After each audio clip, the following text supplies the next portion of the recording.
My last major book, let's say big book, was The Assassin's Gate about the Iraq War. And it was in Iraq that I began to think about this book. Because as I went back over and over and saw the US effort to rebuild that country implode with disastrous consequences, I went from thinking of it as a failure of individual leaders, and we know their names, and some of them are still on the bestseller list, to something broader, something more like an institutional failure. If you looked across American institutions that were involved in Iraq, from the military to intelligence to the White House, media, the for-profit world, the non-profit world, no matter how much effort and talent and money and energy was thrown at that huge task, it just didn't seem to work. And I began to ask myself, well, why is that? One day I was in the green zone with my friend Dexter Filkins, then of the New York Times, now I'm glad to say of the New Yorker, and he suddenly said to me, you know, we're just not that good anymore. And it rang true in a terribly, disturbing way. At least we weren't that good anymore in Iraq. It turned out that, it was like a stress test. The body politic put itself through something maybe harder than anything we'd tried since Vietnam or even the rebuilding of post-war Europe. And we were not in nearly as good shape as we thought under that kind of stress. Then I came back home just in time for the election of 2008 and the financial crisis of that year.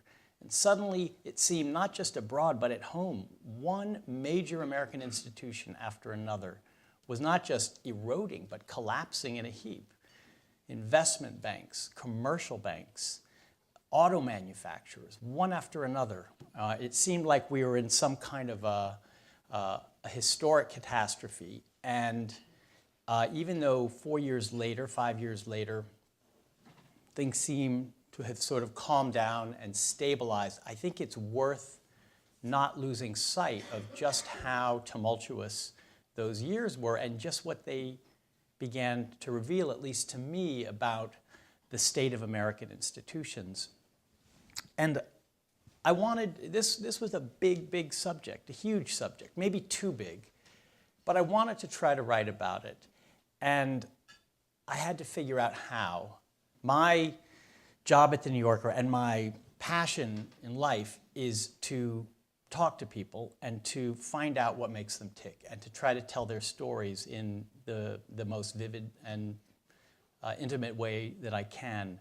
And I thought, what about a book that told this story of America starting to kind of fray at the seams?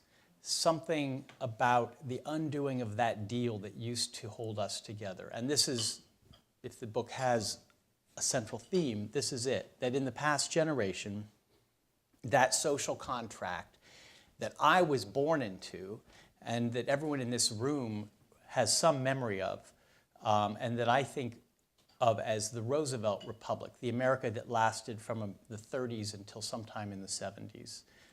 That America had begun to disappear, and that since the late 70s, we've been living in a new era in which those structures that supported ordinary Americans' ambitions, from government and business to schools and media, stopped working on behalf of many, many of our countrymen.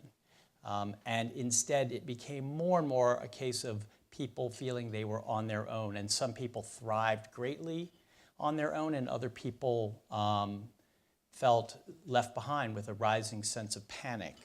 So how to tell that story in a way that would not just be the private tales of individuals, that would be a bigger picture, a sort of panoramic picture of the country, but at the same time would be intimate and would be human, to privilege the human voice in the book. It took a long time to figure out how to do it. This was the hardest book I've ever had to write. Maybe the most fun, in a way, to report, because I got to spend all this time traveling around the country, and talking to Americans I never would have met otherwise.